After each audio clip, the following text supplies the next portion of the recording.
we go. Today we're going to be talking about literary analysis. How do you analyze a primary text? And we're going to start with how you develop an effective argument. Phase one, argument. So this is a quote from one of my favorite authors, Margaret Atwood. And she says that the answers you get from literature depend on the questions you pose. So the way that we approach a literary text will impact how we understand that literary text. Depending on how we look at it, that's going to influence how we understand it. In literary analysis, the question that we are ultimately answering is, what message does the text communicate? That's the question that you're answering when you are conducting a literary analysis. It's communication because the text uses language to communicate something to someone else. There's a writer and an audience or a reader.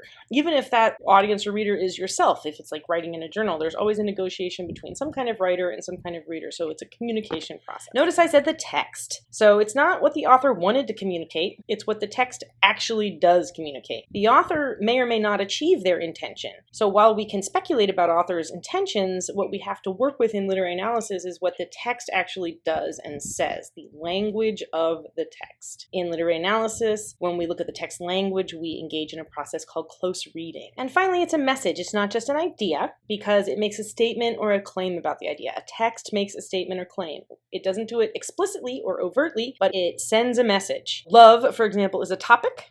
That's not a message. It's not a message. It's not a theme. It is a topic. You could say anything about love. Do you think love is the best thing? Do you think love is worth risking your life for? Do you think love is terrible?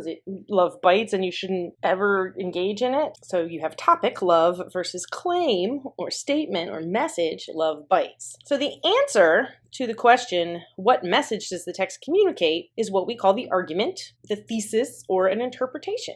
Because an argument is an interpretation. It's your interpretation of the text based on the language of the text. This is also called a thesis. You'll hear me use these words interchangeably. An argument or an interpretation isn't a summary. It doesn't explain what happens in a text. That's what a summary is, right? But you're telling me why it happens and what it means that it happened.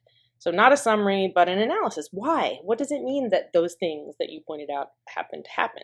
And the three things I'm going to talk about next are that a good argument should be debatable, it should be specific, and it should develop complexity through time. So your argument has to be debatable. If it's something other people can't disagree with, then it's not debatable. It's not an argument. You're summarizing or paraphrasing or observing something that happened in the text. So for example, it's not debatable to say that the wife's lament is about the tragic fate of a woman. It's absolutely about that. No one can debate that. That's not a debatable claim. Yep, it is about that. So what? That's a topic, again, not a claim. What about tragedy and fate and being a woman? So it is debatable, for example, to say that the wife's lament suggests that people should endure their fate stoically. Right? That's something that you could debate with me. You could say, no, it doesn't. It says you should endure it however, some other way that's not stoic. Right? So it's debatable. So we know that I'm on the right track and I'm moving past just summary. The next thing that your argument needs to be is specific. It has to do more than just identify the topic or the idea. It has to tell us what the text is saying about the topic or idea and the stance or the attitude that the text is taking towards that topic. So for example, we just used this before, the wife's lament is about tragic fate. That's topic. What about tragic fate? What about it? Is there a way to avoid it? Should we accept it? What claim is it saying is true about tragic fate?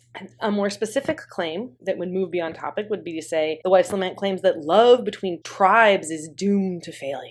So that's saying something more specific about tragedy. Right? Specifically, love between tribes is doomed. Don't do it, it's doomed. Right? That would be a specific theme or claim or argument. Another example, the wife's lament contends that the real tragedy is accepting your fate without fighting for what you want. Right? So that would be the opposite of what I said earlier about stoicism.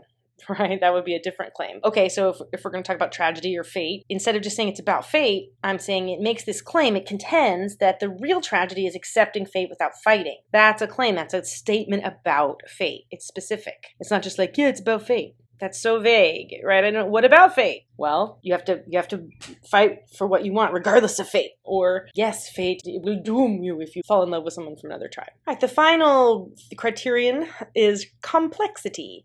So once you have a specific debatable argument, then as you develop your paper, you're going to try to develop complexity. The way that you do that is you consider other things, other factors, other objections, you push your ideas. And ultimately, as you're writing an essay, your argument should be building towards a conclusion that tells us so what? Why is it important Now that we see the message that this text communicates, what does that teach us through learning or thinking about or looking at that message? So when you are developing complexity in an argument, you can kind of always start with why. So here I've got an example. The wife's lament claims that love between tribes is doomed to failure. So the first question is why? Why is it doomed? What makes it doomed? Then the next thing you can think about is the poet saying this is a universal truth for all people, or is this very specific to the situation of the narrator? Is love between tribes only doomed when you're an Anglo-Saxon and a Viking lady?